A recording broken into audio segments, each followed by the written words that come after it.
The name Black Ops has a certain weight to it, a weight that is instantly recognizable to gamers and fans around the globe.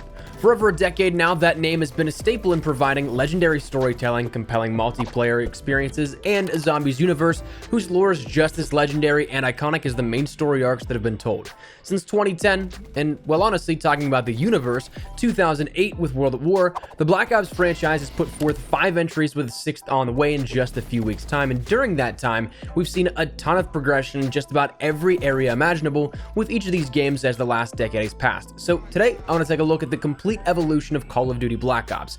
As we go along, let me know your thoughts down below. What's your all-time or top 3 all-time favorite moments from the Black Ops franchise? I know that there are so many, but I'd love to hear your answers. As well, if you are new to the channel, do be sure to hit the subscribe button as we're on that road to 400,000 subscribers, and with another Black Ops installment in the way of Cold War launching in just under 2 weeks' time, we'll keep up to date with all things you need to know and the latest in all things Call of Duty. If you're interested in joining the community, I'd love to have you. But now, let's talk about the evolution of Black Ops. For 3 days, I have hunted him. For 3 days, luck alone has saved his wretched life.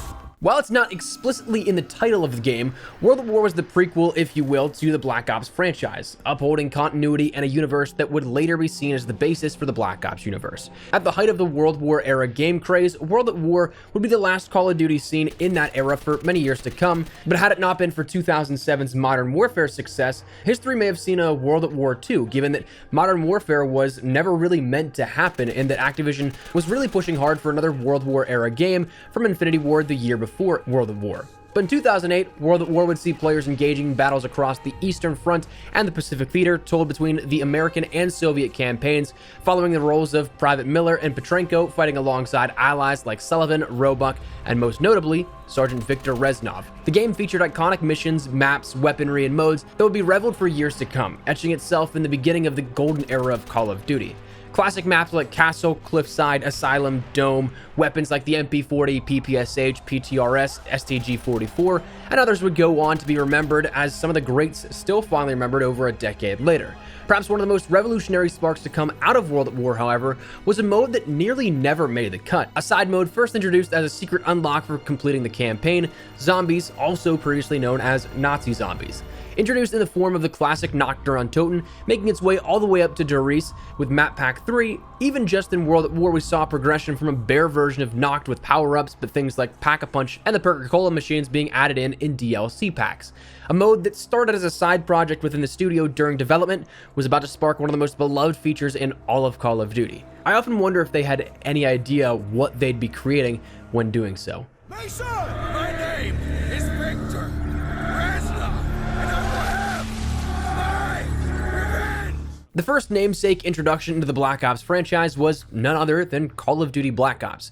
Introduced in the fall of 2010, now nearly a decade old, this game would set the bar for so many fans alike for the next half-decade, introducing icons in its own right, new ways to play the game, and a ton of content packed into one package for all players to experience from day one. With the campaign, you followed our beloved cast of Mason, Woods, and company through the Bay of Pigs invasion all the way to stopping a globe-threatening attack using Nova 6 gas.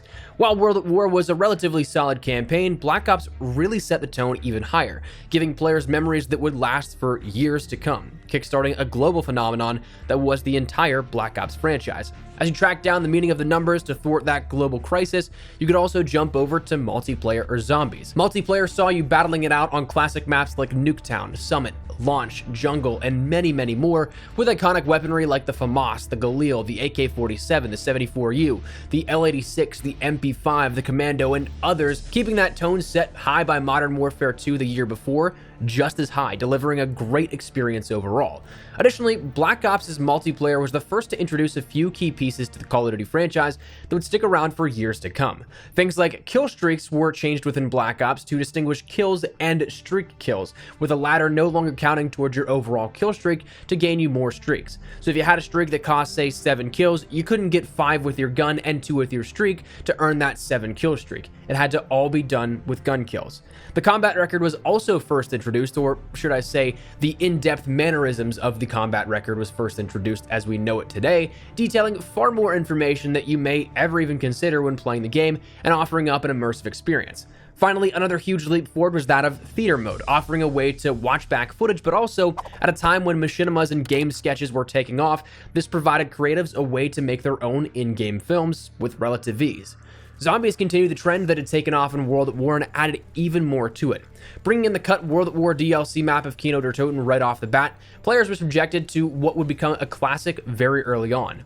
Adding in things like Ascension, Shangri-La, and Moon as the year went on, it was a wildly strong showing for Zombies fans, both continuing the mysterious storyline following our cast of Richtofen, Dempsey, Nikolai, and Takiel, but as well introducing new wonder weapons, new maps, and Easter eggs for those playing to enjoy. Treyarch even went above and beyond outside of just the traditional modes, with even mini events taking place in the menus, such as the ability to get out of that chair that you're sitting in at the very main menu, and even play around with the console in said menu behind the chair. Black Ops for a long while was one of the top games of the franchise, even recently passing Modern Warfare 3 as the best-selling Call of Duty of all time.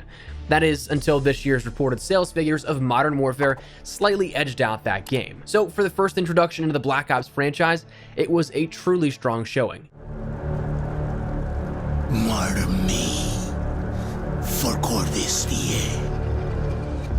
Black Ops 2, my personal favorite game of the entire franchise. This game had it all in my opinion. A brilliant campaign, an addictive multiplayer, a picture-perfect ranked ladder, and of course, a thrilling installment to the Zombies franchise. For the campaign, directly carrying on from the lineage of the Mason family, following some new and old leads, trying to stop one Raul Menendez from using the world's tech in a near-future doomsday scenario. You're reunited with some old friends, but also introduced to some new ones, flashing back to Vietnam while also playing in the air quote present of 2025, depending on the mission. One thing that I absolutely loved, and it was the first time Call of Duty played with the idea, was that there were multiple outcomes based upon your own choices in-game. There were 4 endings of the Black Ops 2 campaign, each affected by your choices you make somewhere down the line in the campaign, either directly via prompted choice or by action in relation to some of the side missions introduced. While only one was considered canon, the fact that player could truly alter the ending was a feature many players didn't know that they were missing out on until they experienced it. This was the first time players had a free choice in a Call of Duty game, and would be the only time until, well, actually this coming year's Black Ops Cold War. It's been said that there are side missions and choices that directly affect the outcome of the game, and there's multiple endings to this game. That's a story that we don't quite have all the answers to just yet. Black Ops 2's multiplayer was innovative in quite a few ways. Not only one could you get to a new rank called Master Prestige, but you also had plenty of new features to play around with. This is the first outing of the classic Pick 10 system in which you had complete control over how you wanted to format your loadouts in game, so as long as they adhered to a total number of 10 items, you could do it. That could be attachments, perks, lethals, tacticals, new introductions called wildcards, didn't really matter. Again, so long as you had 10 or less, you could play around however you wanted to play. Score streaks were first utilized in Black Ops 2, offering up ways for slayers and objective players to get a piece of that streak pie. And hell, if you did both, well then you got bonuses for objective kills that helped you get there even faster. DLC weapons, while something of a norm in today's game, it was first introduced within Black Ops 2, or at least one was. More were initially planned to make the game, but hardware and memory limitations put a stop to that plan before it really began.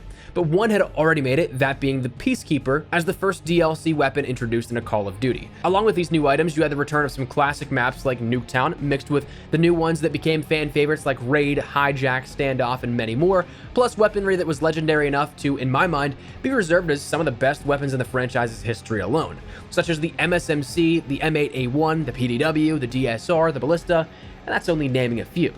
If you're like me and you couldn't get enough of MP, you probably burned through the ranks that came along and relatively quick, meaning that if you finished early on in the year's life cycle, you were by every other year pretty much done with the game. That's okay, because for the first time in a Call of Duty game, we had a dedicated competitive and ranked ladder to grind out. League play saw players enter into the competition sharing the same rule sets, modes, and map rotations as that of the competitive and professional circuit, all competing for global glory through the ranks of Iron, Bronze, Silver, Gold, Platinum, and Masters Division. Strangely, there was always a Grandmaster rank listed in the promotional artwork, but it never really seemed to exist. But each of these ranks would have a subdivision ranking where you had to grind through to progress to the next division, with one of my personal accolades that I like to consider making it all the way up to Masters 1, Rank 1 at one point for me, the very tippy top of my division in the highest caliber of play.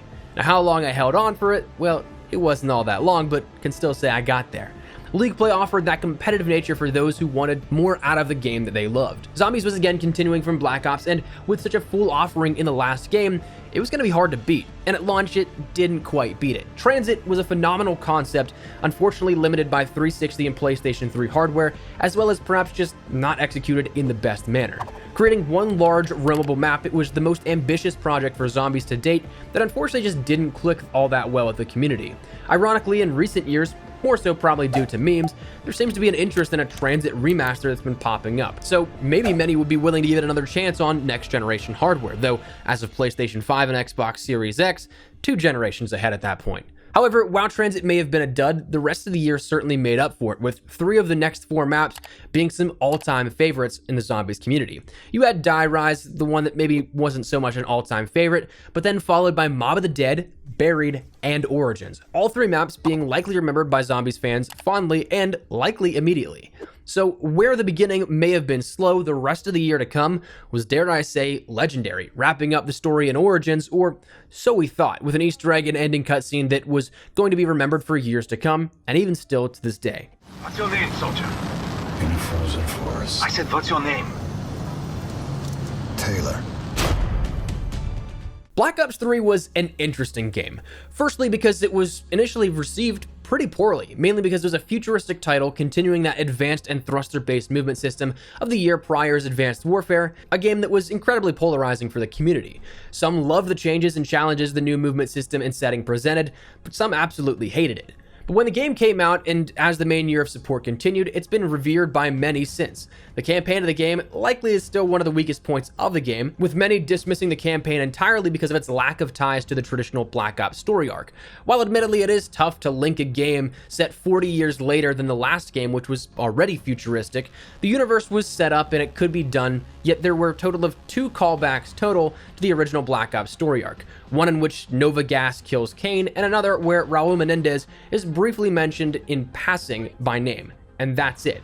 Treyarch also really didn't do themselves too much of a favor by making every mission after the first one hallucinations of the DNI sequencing, meaning that you see the end of the campaign before you really even consider it to have started, something that confused players and was rather off-putting to many. The multiplayer, while still carrying on that advanced movement, was widely considered a lot of players' favorites of the jetpack era of COD. That is quite subjective, sure, but we saw introduced with this game's multiplayer a handful of new features, including the continuation of thruster movement, though more refined and toned down as opposed to Advanced Warfare's jerky and abrupt dashing mechanics. We saw the introduction of wall running, something that would then later carry on into Infinite Warfare, though stopped after that game. We saw the introduction of specialists in Call of Duty, operators with specific hero-based mechanics that sought to increase the skill gap, tasking players to use these abilities properly and in timely fashions to promote more clutch plays. Admittedly, while I'm not a huge fan of the specialist system, the ability to take only one lethal or tactical ability rather than both, like we'd see being done in Black Ops 4, that's something that I liked better in Black Ops 3 more. Level 1000 was also introduced for the first time, allowing players to go the distance for the full 10 prestiges they may be accustomed to, but also giving a little bit extra like what was introduced in Advanced Warfare to continue on later on down the line. Now, it wasn't 30 prestiges, and instead, once a player completed Prestige 10 and got to rank 55 to max that out, they could keep going all the way up to level 1000 with new rewards and emblems unlocked along the way. Additionally, for grinders, Black Ops 3 also introduced the very first Mastery camo, meaning that once you completed all your gold and diamond camos, mastering every single weapon in the game, you were able to unlock Dark Matter, a camo that we'd see again in Black Ops 4, but also became the standard for Mastery camos that would be seen in all games to follow. Multiplayer offered all of this, as well as what you'd expect from a Treyarch multiplayer. Addictive gameplay on the likes of classic maps like Nuketown and new battlegrounds like Combine, Fringe, Hunted, Infection, and more, as well as utilizing an armory of great weapons like the ICR, Man of War, M8A7, VMP, Razorback, Locust, SVG, and many, many more. A very interesting part of Black Ops 3's multiplayer was, for the first time in a Call of Duty game, there was actually a backstory to follow if you knew where to look. Multiplayer offered up a story and universe that bridged the gap a little further between Black Ops 3's overall story arc and that multiplayer experience. If you completed challenges and unlocked intel items, you'd receive more and more transitions on the back of each specialist card, those outlining the world around them that gave a basic premise that all of Black Ops 3's multiplayer was actually a combat simulation being sold off to the highest bidder. Now, unfortunately, there was no real resolution ever given to that narrative, but it was definitely interesting to see unfold as you started to uncover piece by piece. The only downside to the multiplayer aspect of Black Ops 3, in my opinion, was the supply drop system in the black market. Carried on from Advanced Warfare, but arguably made much worse, supply drops allowed players to test their luck at getting something random out of them. Now, the loot pool was abhorrent, with odds well below 1% that you'd ever get the items that you want, having worthwhile items like a plethora of DLC weapons thrown in the same mix as hundreds and thousands of items that many would consider useless, like attachment variants, emblem layers, individual weapon camos, and that's just to name a few. The system was, to put it bluntly, absolutely terrible. Unfortunately for the players, this trend would continue on for some time, but the resolution being that we don't seem to see that stuff happen anymore, which is the nice part. We're through that era of Call of Duty. Rounding out Black Ops 3, however, was at least another noteworthy and positive extension of play: zombies. As mentioned, there were big shoes to fill. Black Ops 2 and Black Ops knocked it out of the park come the zombies offering. But strangely, what was given with launch day was a storyline seemingly following a brand new cast and crew. A gamble in the grand scheme of things, but not impossible given that some of Black Ops 2 followed the transit crew. But the game offered up some legendary offerings like Dreisendracht, Grod Krovi, and Revelations, as well as new ways to play the game with Gobblegums. But later on, the fantastic year of content was capped off with the ultimate ending: Zombies Chronicles, come actually in year 2 of support. Then the best-selling add-on in PlayStation 4's lifespan, the unheard of 5th DLC pack for a Call of Duty game, was a zombie-specific offering that came along with remasters of the classics of Nocturne Toten, Verrucht, Shinonuma, Kino der Toten, Ascension, Shangri-La, Moon, and Origins, making them all playable on the current generation of hardware for PlayStation 4 and Xbox One, and Steam libraries for PC players. As a lesser advertised huge zombies nerd, that's still a top 5 moment, I think, in all of COD history for me. So here's to hoping that the next generation of consoles arriving with the Xbox Series X and PlayStation 5 may mean the likes of Zombies Chronicles 2 sometime in the near future. No. It's you in the box. It's always been you. Don't black out, man. I'm on it. Black Ops 4 was a deviation from the conventional Black Ops game in a handful of ways. Firstly, there was no traditional campaign. There were reports and rumors that mentioned the game's campaign was just not shaping up how it was intended, and it wasn't a faithful game to the franchise, and some players wouldn't enjoy it, so they scrapped it altogether, but also as rumored it just wouldn't be ready in time. But either way, whatever that story may actually be, it was scrapped and there was no traditional campaign added, which was definitely a bummer. Black Ops has a long-standing and grand history in storytelling, even with Black Ops 3 in the mix, which says a lot. But with Black Ops 4, there was no dedicated story, but that doesn't mean there wasn't a story overall. Instead, we saw a narrative that picked up where Black Ops 3 left off, or rather, where it was going to be from the beginning, utilizing some of that multiplayer backstory, expanding on that with the specialist missions, and as well then furthering the backstory in other MP maps to follow post-launch. This set up the prequel of sorts to how these specialists got to where they were in Black Ops 3, since Black Ops 4 takes place 20 years before Black Ops 3. Again, with the next installment being Black Ops Cold War, it seems like, just like Black Ops 3, there won't be any immediate resolution to be offered up for this either. For multiplayer, we saw those changes made to specialists, allowing players to be awarded both a lethal and tactical ability depending on the specialist of their choosing, a bit more of a handout to newer players in hopes maybe to retain their attention. Additionally, one strange change was that specialists were limited per game, meaning that unlike Black Ops 3, you couldn't run an entire team of Outriders or Crashes. Instead, there was a limit of initially 1 per team, but that later expanded on shortly after launch to being 2 per team. This was done in order to increase some diversity and abilities on the field. But with Black Ops 4, we saw the return of quite a few classic maps as well: Nuketown, Jungle, Firing Range, Havana, Summit, among others, and a continuation of some of the weaponry we saw in Black Ops 3 as well, with those challenges associated with it. This time allowing Dark Matter to return, but utilizing a new feature seen in camos: reactive states, allowing the camo to change as time progressed and as you got more kills in a game. Interestingly, that overall reactive nature was actually first based upon kill streaks, meaning that the only way theoretically you'd see Dark Matter's max level is if you went on a 30 kill streak. That was later amended to just be kills total and not streaks for the reactive nature, but you saw the introduction of plenty of customization items in the way of camos that were certainly much more flashy than any other COD game to date with those reactive states. Zombies in Black Ops 4 was bittersweet, admittedly. Coming hot off the heels of perhaps the best installment of Zombies to date over the course of the Grand Tour spanning the 4 prior games, Black Ops 4 introduced players to a new story arc, the Chaos story, while also wrapping up some of the Aether storyline's loose ends,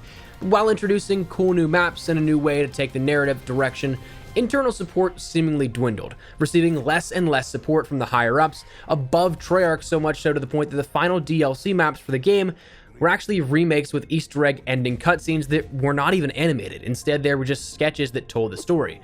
So from the very beginning of the game, you had the most zombies maps on launch, and seemingly a great year of support up on deck, to just having sketches for Easter egg rewards. It was truly sad from a zombies fan's perspective to see the pinnacle of success, but yet have everything ripped away from one game to the next with seemingly no explanation.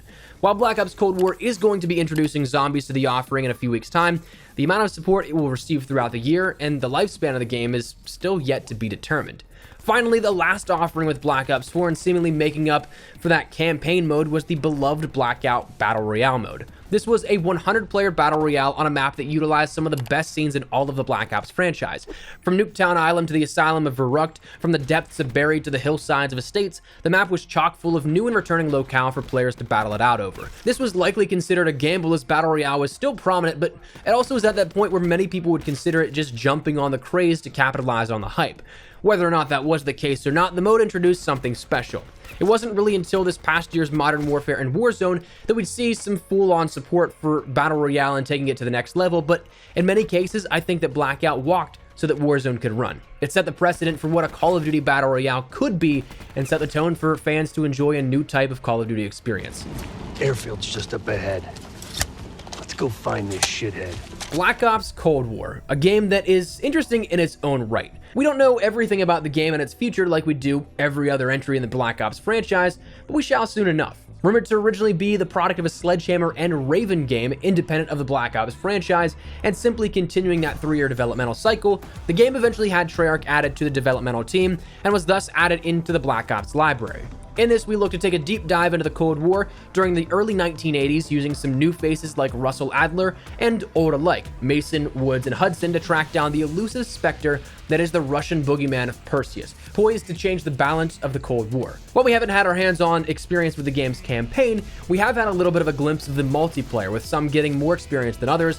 PlayStation 4 users had the ability to play a little bit of an exclusive alpha on a handful of maps with a handful of weapons and streaks, but the recent closed and open betas allowed for all platforms to at least have some experience with the game, across the same maps, and then as well some more weapons for that arsenal.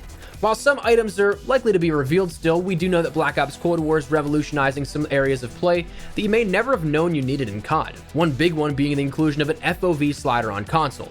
Now, if I were to guess, this is something being built with next generation in mind, but it's always been something that's been listed as a hardware limitation for PlayStation 4 and Xbox One consoles. But this is a great way to level that competitive edge that PC players had in the past. This is big this year because crossplay is continuing from this past year's Modern Warfare's innovations, but it's the first time we'll see crossplay in a Black Ops title, even taking it a step further and being cross-generational, not just cross-platform, meaning that you can play all types of players in your lobby. If you're on PlayStation 4, theoretically, you could be playing against PC, Xbox One, PlayStation 5, and Xbox Series X users. Additionally, there were other new customization options that could custom tailor things like your HUD, among other things, which is the first for the franchise and a nice leap forward for allowing players to play how they want to. The multiplayer overall was certainly polarizing, with many opting not to be too thrilled with what they saw, and even many who played it that may not quite be enjoying themselves compared to, say, Modern Warfare's offering, a bit more realistic approach that they may like a little more. And to each their own. Gaming is about enjoying yourself. It's totally fine that someone will enjoy this and others may not. But there's more to come in the multiplayer, it seems, outside of the betas and alphas. For zombies, again, we don't know a whole ton other than we'll be playing with what looks like a Treyarch twist on an existing fundamental build perhaps from Sledgehammer and Raven zombies, with a more horror-based element to the mode on the coming map of Die Machina, following the Dark Aether storyline, with Weaver and an adult Samantha Maxis through what is likely going to be a turbulent affair, but one that looks to be quite promising, changing up some of the fundamentals of the zombies experience with things like perk upgrades, weapon loadouts, and a choice of a starting weapon, to name a few. November 13th will definitely provide more information, but there's likely a few surprises ahead. And finally, continuing on with the support in Cold War is the recent additions of Warzone to the Call of Duty franchise. Like zombies and campaign, not a whole ton is known, but for Warzone in particular, this is what we've heard as of now, the least we've heard about. It said integration for Cold War will happen with Warzone in December alongside Season 1 of Cold War, but other than that, we know very little. We don't know how that integration will work. We don't know if that includes a new map. We don't know if that changes the fundamental mechanics to match Cold War's. We know next to nothing, which is incredibly intriguing to me. All that we know is that Warzone will continue on to be that through line between Call of Duty as a whole, and it should be something that bolsters the offering of what we have in just under 2 weeks. But that brings us to today. Technically, 6 introductions to the Black Ops franchise, perhaps some both directly planned and maybe others not so much, kind of just thrown into the mix here, perhaps like Cold War. But that said, Black Ops Cold War looks to launch on the 13th and give players of all interests something to do and hopefully continue on upholding that Black Ops name. But for now, that's where we're gonna wrap it up. A legacy cemented, but not quite finished. We'll see what Black Ops Cold War brings along, and again, I'd love to hear your favorite moments in the Black Ops franchise. Anything in particular that really stands out to you that has helped shape this franchise? Let me know below. As well, if you are new to the channel, do be sure to hit the subscribe button for all things Black Ops Cold War. We'll naturally keep you guys up to date with all of it, so if you're interested, hit that subscribe button. Finally, if you're interested in chatting a little further, follow me over on Twitter and Instagram. I practically live on both those, so if you guys want to strike up a conversation, ask me a question, whatever it may be, those links are down there in the description below. But let's get out of the way. Thank you guys all so much for watching. Mine has been Espresso. I'll see you guys later. Take care, and peace.